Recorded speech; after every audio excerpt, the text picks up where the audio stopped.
This is She Creates Business, a podcast for wedding pros. Your host, Kinsey Roberts, interviews incredible women in the wedding industry who are making their mark and creating success on their terms. Join the conversation. Well, hello there, and welcome to another episode of She Creates Business, a podcast for wedding pros. This is your host, Kinsey Roberts. You're listening to episode 107 of this show. Can you believe it? I can, and I'm excited about it. Today, I am chatting with my friend, Ashley Stork. This is actually Ashley's second time visiting the podcast. She was gracious enough to come on the show. Gosh, it has to be a couple of years ago now because she was one of my first 20 guests, I think. And I just had an amazing time chatting with her and really getting to know her. And so I asked her to come back onto the show to talk all about marketing your wedding business with video to book clients. And she agreed again. So thank you so much, Ashley. And I'm so grateful because she's a perfect person to chat to about this. She really does video consistently, and this is such a fun chat. So again, if you are binge listening to these last couple of episodes, I'm going to do my message one more time, which is that this is another episode that I recorded, back in the spring, probably as in 2018. The content is 100% evergreen. It is all still accurate and valid, but you'll probably hear some deprecated dates, such as what is that video? We talk about it in the episode, but like, for example, I recorded this in March. So we talk about that. I think it's called VIDA, like video every day in April or something. It's like a 30-day challenge that people on YouTube do. We talk about that. Obviously that has passed, but you could do it next April, or you could do it any month of the year. See what I mean? Really not a big deal, but just wanted to give you that heads up. Let me tell you a little bit about Ashley. If this is the first time you're hearing from her, you should definitely go back and listen to her first episode because it was all about how she got into the industry by starting to plan with someone else, and then actually she bought her current business. She didn't start it from the ground up. She purchased it, and that was a really fascinating and intriguing interview, and I think that's such a cool thing for people to look into because you don't always have to start something from the ground up for it to be successful, and you can still turn it into the kind of business that you want it to be, and we talk all through those things in Ashley's first interview. So anyway, let me tell you a little bit about her. Ashley has been in the industry for 8 years and has owned her current company for almost 5 years. Recently, she rebranded to Magnolia Vine Events, which is based in Birmingham, Alabama, where they serve clients who are looking for a heartfelt experience so they can have a heart-filled wedding day full of joy, fun, and a wedding that truly reflects them. She loves chatting with other business owners and helping others. Her favorite things include Diet Coke, Chick-Fil-A, amen, her husband Lee, 2 rescue pups, and Alabama football. Without further ado, here is my interview with Ashley Stork from Magnolia Vine Events, all about using video marketing in your wedding business. Ashley Stork, welcome back to She Creates Business. Thank you, my friend. I'm so glad to be here. You are so welcome. Thank you. For those of you listening, if you have not already consumed every single episode of this podcast, number one, what are you waiting for? Just kidding. Not really. But number two, Ashley was my guest on episode number 15, if you can believe that. She said yes to me way back then. Thank the Lord. Crazy. I was like, hello, I'm Kinsey. Could you please come on here? And she was like, yes. And it was an amazing episode. It has tons of downloads and got great feedback. So head on back there. And when you were on in episode 15, that was actually when your business was I Do Wedding Planning, and you recently rebranded to Magnolia Vine Events. I was just going to say, people might be like kind of confused of like, wait, that girl said her company was this, but now it's that. But yes, we rebranded this fall and redid the website and my logo and everything. So now are known as Magnolia Vine Events. Mm-hmm. And I love your logo and your new Thank brand. you. It's beautiful. Thank you. I've been kind of curious about that. Can you touch on that for just a second? Of like rebranding such a successful business in the midst of it all. So, not the rabbit hole I thought I was going to jump down. So, I worked with my dear friend, who I know is your dear friend, Jen Krause, and my dear friend, Jess Freeman, who is my web and graphic designer. And so kind of through just the strategy process, they were actually ready to show me logos for I Do Wedding Planning. But Later, what I found out was neither of them really liked them, and they didn't really like the direction that they were going in, but this part they told me, they were restrained by just the length of the name and getting it to format correctly, really, and getting it to read. And we kind of played around with like shortening it, but I never really loved that. And so Jenny just sort of like, bamboozled me with, have you ever thought of changing the name? And if you go back and listen to that podcast, the episode 15 that Kinsey mentioned, I talk about purchasing my business there. So you can kind of listen to that if you're thinking about purchasing a business, or just want to know more about that. But that was a really big hang up for me, because I felt like, well, I spent all this money on this reputation and on this name and this brand. And that's why I bought this business. So I could really start, like, I didn't have to start at point A. I was kind of like, I was buying a reputation, really. Right. And so I really struggled with that. But then as we just started tossing around names, I just fell more and more in love with Magnolia Vine. And I felt like, so first Jenny and Jess were like, well, let's just play around with it and we'll show you the concepts. And I saw the concept and was like, sold. Do that. Do that thing. Looks great. Do that. That looks great. And it was kind of funny. I was on vacation with my family, and my parents are business owners. And of course they thought I was crazy. And my mom was like, do not change the name of this company. Do not rebrand it. And then of course, after it was all and done, she was like, oh my God, I'm so glad you did that. This is all so beautiful.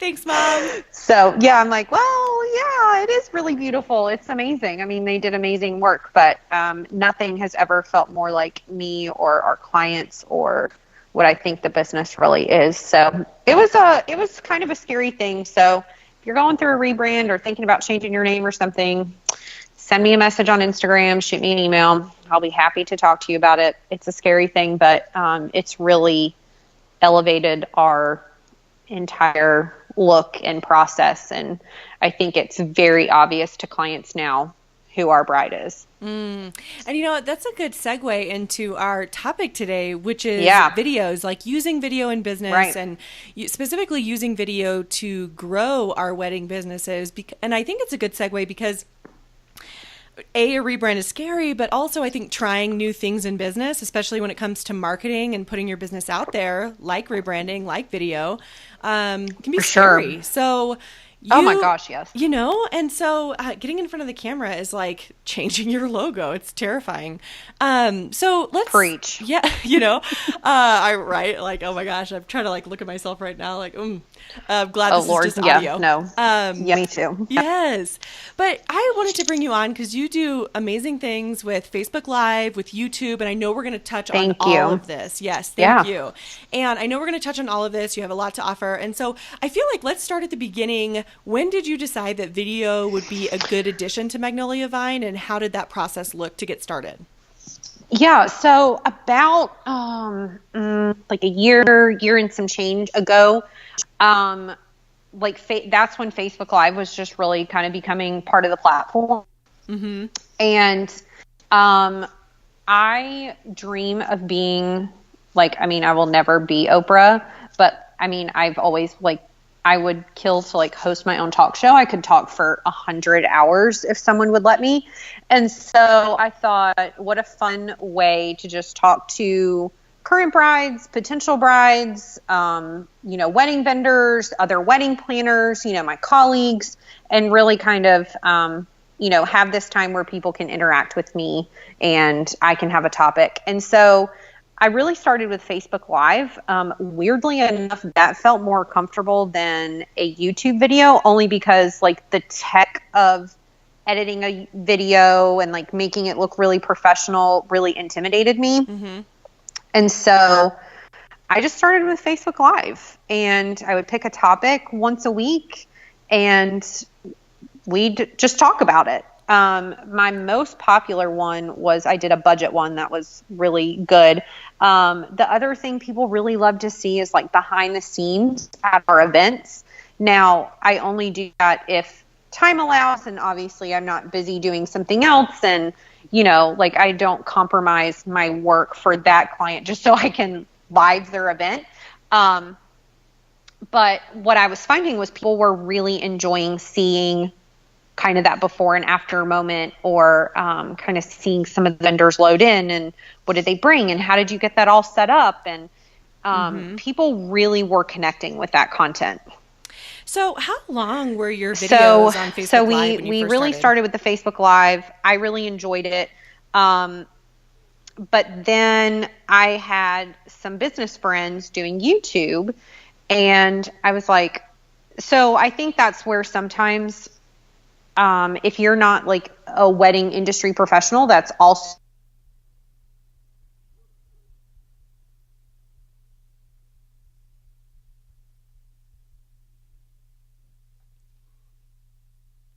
Can you hear me, Ash?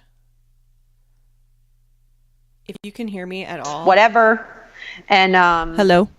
hey, did I cut out? Yeah, you cut out for a long time. And then I also actually... Oh, good. Yeah, and it's okay. I actually asked a question and I don't think you heard me. Oh, I didn't hear you. Okay, great. Weird, but you can hear me now? I can hear you now. Okay. That was weird. That was so weird. Okay. So, actually, let's see. That was a while. Okay. It's okay. I actually... That's all right. No, I'm sorry about that. Skype is weird today. Let's see. I'm just going to rewind it. I'm still recording, but I'll cut all of this out. Can you still hear me? Yeah, I can hear you. Okay, cool. I think you keep cutting out, but let's give it another try. So I actually asked a question right after you talked about getting started on Facebook, and then also how you did Instagram Lives, but you don't compromise the work there. So folks, I heard you starting to say that. Okay.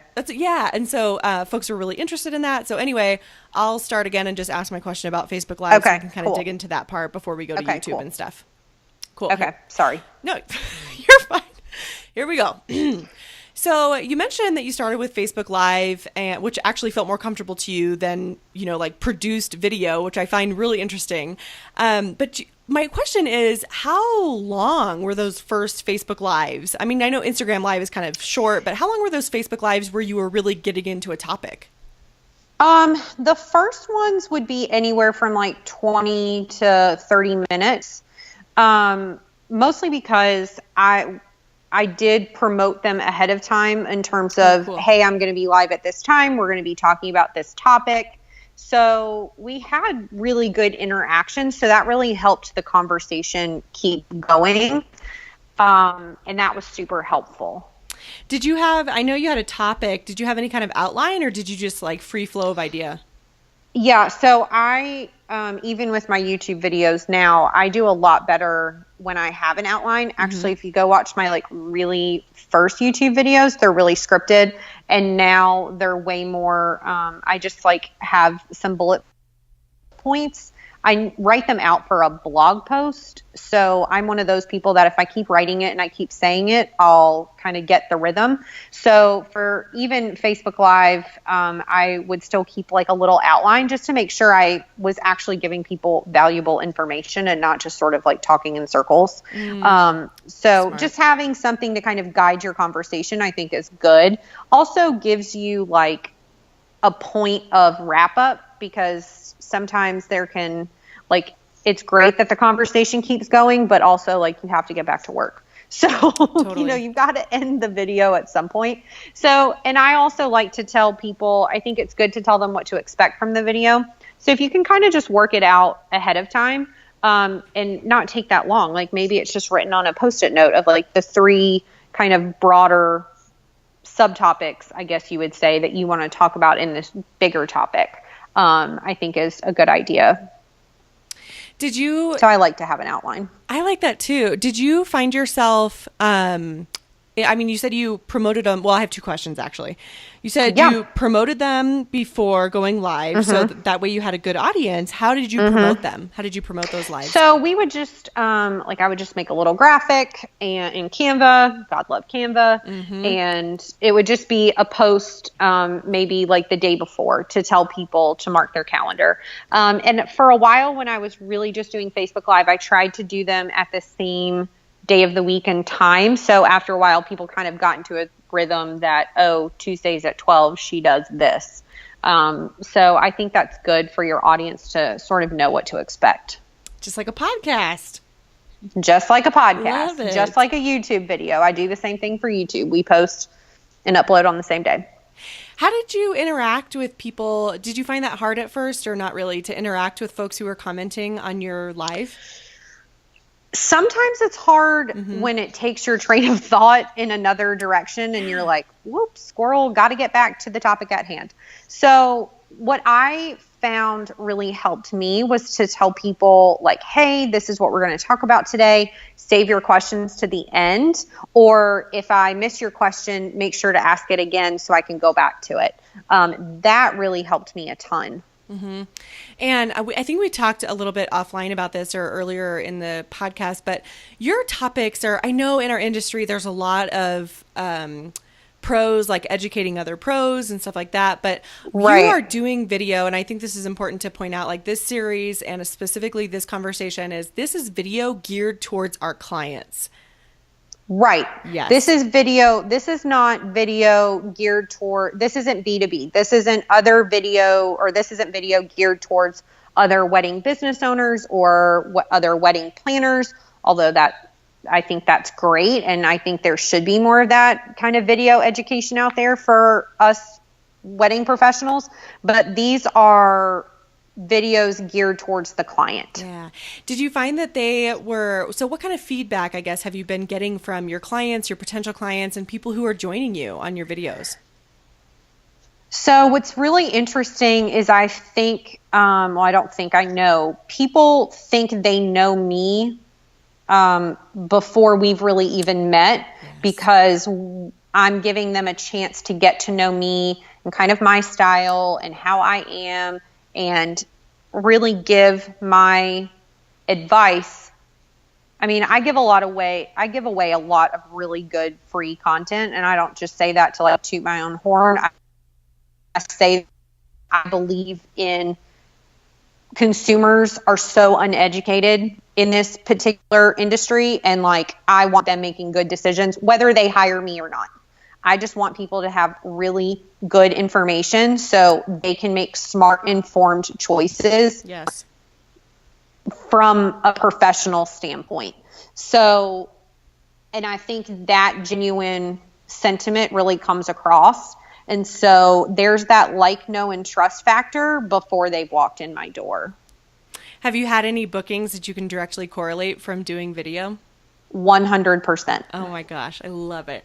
Okay, let's talk about how you got into YouTube then, since Facebook Live was really how you started. How did you venture to YouTube? So Facebook Live was going well and I enjoyed it. And, you know, one of the reasons I liked Facebook Live was because like the intimidation factor of having to edit a video and is my camera good enough, and that kind of stuff didn't really exist there for me, which I think is funny because I think live video is actually like scarier. But the other great thing about live video is like you can flip your camera around. You don't have to be on camera. Like you can show somebody your setup, or if you're a florist, you can show them what you're working on this week, or, you know, at your venue, you can show them maybe a new thing that you've gotten, or like a feature of your property or something like that. You don't necessarily have to be the one on camera. So that I think really helped me just get comfortable. And I saw a lot of friends having it more in the B2B world, so business to business world, having really good success with their YouTube channels.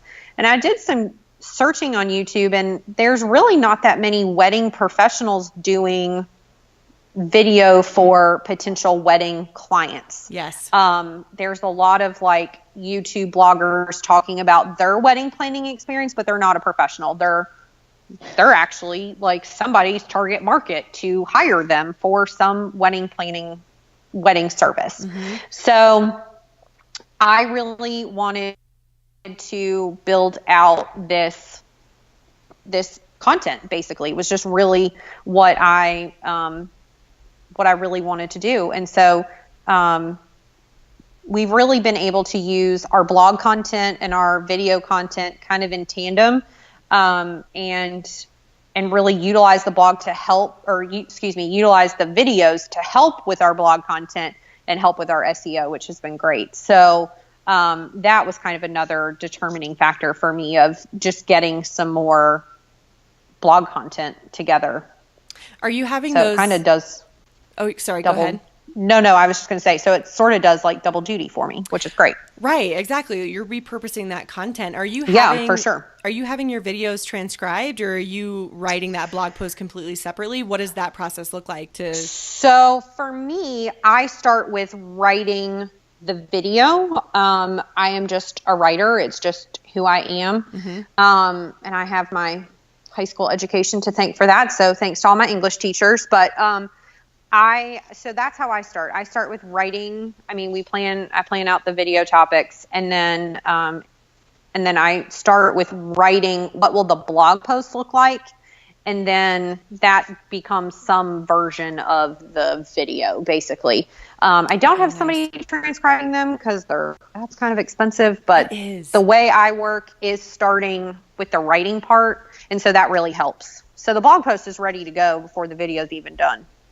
And it's the same content. I mean, it's really the same concept. And because you do such a great outline for your video. I mean, that's what it is. It's the same. It's the exact same content. The video sometimes might be a little shorter just because I might have forgotten a sentence or two or something, or actually sometimes the video might be a little longer because I decided to be really passionate about that topic that day that I film.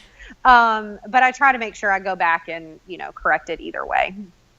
Are you embedding your videos into those blog posts as well, or do you just leave those on YouTube? Okay, cool. Tell us about that. Yeah, so we upload them, optimize them on YouTube, and then we embed them on a blog post. But the thing is you also have to, that written out blog post, you also have to include, so the SEO Google gods have some words to go off of. You mean to tag that video? Yes. Yeah. Yes. So basically we'll write out the post and then we'll embed the video in it. So the readers can read and the watchers can watch. Yes. Oh, that's so awesome. And so what's your schedule like doing video for YouTube right now? Well, right now I will totally admit I'm like a week and a half behind. But it just happens. Life happens sometimes. Totally. So we are, video picks back up this week. I had to take like a week off. But I think video picks back up this week, and I try to do once a week. So every Thursday, I try to get a video up. Now, are you, I'm sure you are, and how are you doing it? Are you kind of cross-promoting that video like on social or in your email blast? Yes. Like what is that process like for you guys? Yeah, so that's kind of the great thing is like you make this one piece of content and then share it everywhere, right? And then you have content across all your platforms. So we share our videos on Facebook. Normally I have like a little short clip that I can put on Instagram, which are normally really popular posts. Those are like the big places for me. We promote them on Pinterest, put it on the blog, and then I do a twice a month email to our email list, and a lot of times, like at the very bottom, I kind of include like the latest posts. So I direct them to the blog post that includes that video because I want that traffic going back to my website. Mm-hmm. So that's how I cross promote them. But yeah, I mean, you've got that content, use it. Like you can't just make it and have it on YouTube. I mean, if you go look at my YouTube channel, it's not like I have thousands of subscribers, but we have a pretty decent watch on some really good videos, and it generates website traffic. That's right. And it's generating clients. You don't need thousands of subscribers. It does. Yeah. It's generating clients. And the great thing is I can use those videos to really sell a client before they walk in my door. That's so smart. I have a really quick question. You touched on this just a second ago. You said that you were promoting them on Pinterest. Are you using Pinterest video, or are you using like static image promoting that? Like come back to static image promoting back. Okay, cool. I haven't like ventured into Pinterest video at all, like video ads or anything. And I'm just really curious about that. I haven't either. I don't know too much about it. Me neither. But it seems that the videos do pretty well on Pinterest. I mean, I think if you have good content, right, and it's shown well, it's going to perform well. I agree. So it just has to be enticing enough for them to click, make that click. Mm-hmm.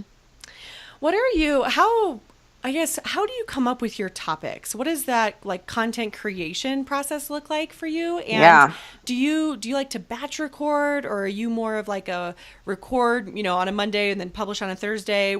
How do you personally like to do it and come up with those? Yeah. So, I will admit, I think this year is the first year where I'm like, yes, I have my content creation plan like really down. So I'm kind of excited to talk about this. So, what I did was I took my goals for each quarter. So I took my goals for the year and then I broke them down into each quarter because I feel like that is easier to work in like a 3-month span. And so then what I did was I took each month and sort of said, okay, these are so this is booking season for most of us. It's kind of that time. So what can be the relevant topics for January, February, March? And then I broke that down by week. So what is the blog post going to look like? What is the video going to look like? I try to make those things not necessarily be the same, but relate in some way. So we're not talking about weird things on both of our platforms, and like at least things are cohesive. Mm-hmm. So if we're talking about how to hire your vendors and things you need to do regarding preparing for vendor meetings and things like that, we try to make the blog post and the video at least relate in some way. It doesn't have to be the same topic, and you don't want it to be the same topic, but I do think that they should somehow relate to that bigger topic, that bigger heading, we'll call it, for the month. Mm-hmm. And that's just my opinion, and that's just what I like to do. So, I am a batch recorder because, listen, if I am doing my hair and makeup, like, yes, we are going to get some money out of that. So, this week I'm recording a bunch of videos, and I'm going to hopefully have my content done through like March, because I just want to get it all done. Oh, I love that. So if I have to do my hair and makeup and like think about what clothes to wear, then we're going to record a bunch of things. There needs to get some mileage out of that. Yeah, we need to get some mileage out of that. So, and I think too, like, it's kind of funny. I think you can sometimes tell when somebody batch records, because maybe your first video, not that it's like necessarily bad, but I think you kind of get into a groove too, and you like feel really good. And so I think that also helps. Like, the more you do it, the easier it becomes. So I think batch recording really helps with that. Sure. Do you, what is it? Are you the one posting? I mean, you said earlier that, before venturing into YouTube, you didn't know like how to make a video look professional, or like what equipment that you needed. So are you doing all of your own editing, or do you outsource that? What does that piece look like? So in the very beginning, full disclosure, use my iPhone. Listen, if you have one of those new fancy iPhones, you're good to go. Do not wait on getting a camera and a camera stand and a ring light and all this stuff.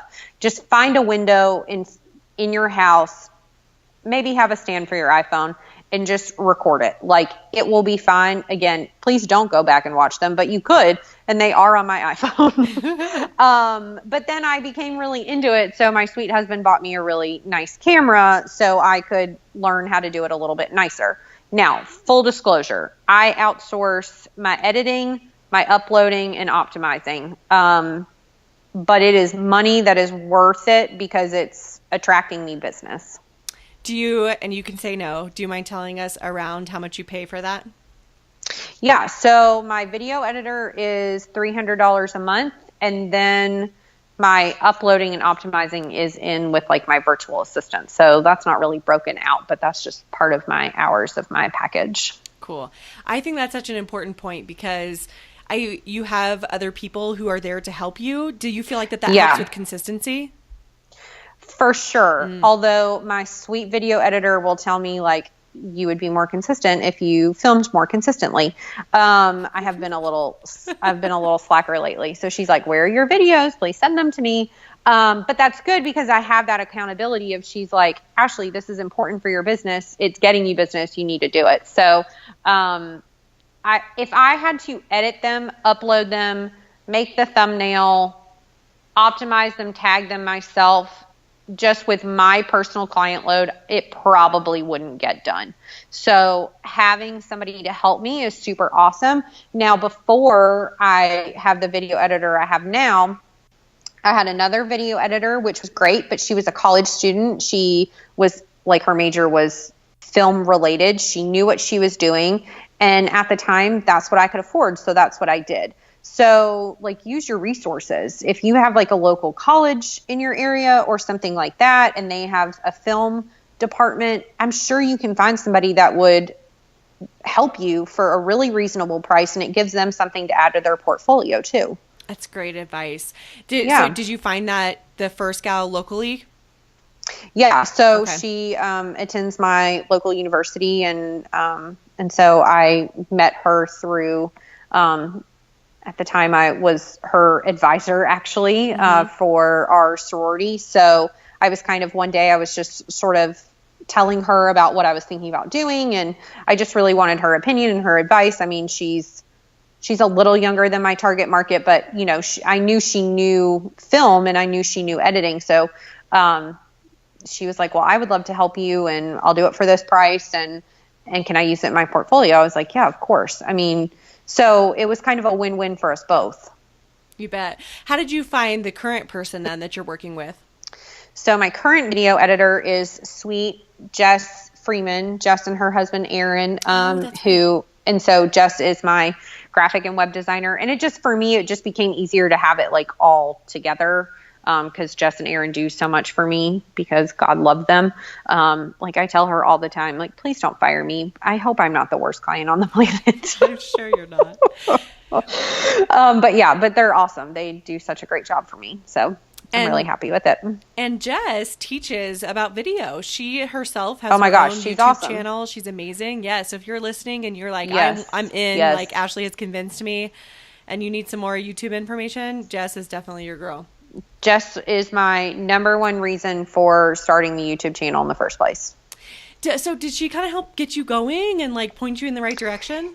Yeah. So Jess and I, and a couple other gals, did Savvy Business Circle. Yes. So Heather Crabtree's group coaching program a couple years ago, and we just remained all really good friends. And so when she was kind of getting into video, it sort of made some of the rest of us be like, okay, Jess is really doing this. She knows what she's doing, and she's just a sweet, sweet soul. So she like shares all her good info, and she just like was such a good encourager, and really was showing me, especially just the success she was having with her YouTube channel in terms of it was educating clients before they even inquired with her, which made them better leads, which then in turn made them better clients. And she was getting clients from her YouTube videos. I was like, okay, I'm sold. I need to do more of this. I want that. Yeah, I want that. And I mean, I think the thing about them being more qualified and more educated leads before they hit your inbox is so refreshing. Like, I have a great past bride who is precious to me, and her and I went and had Mexican food the other night, and she was telling me, like, you have no idea how many of your videos I watched and how helpful they were. And I had no idea because she had never told me.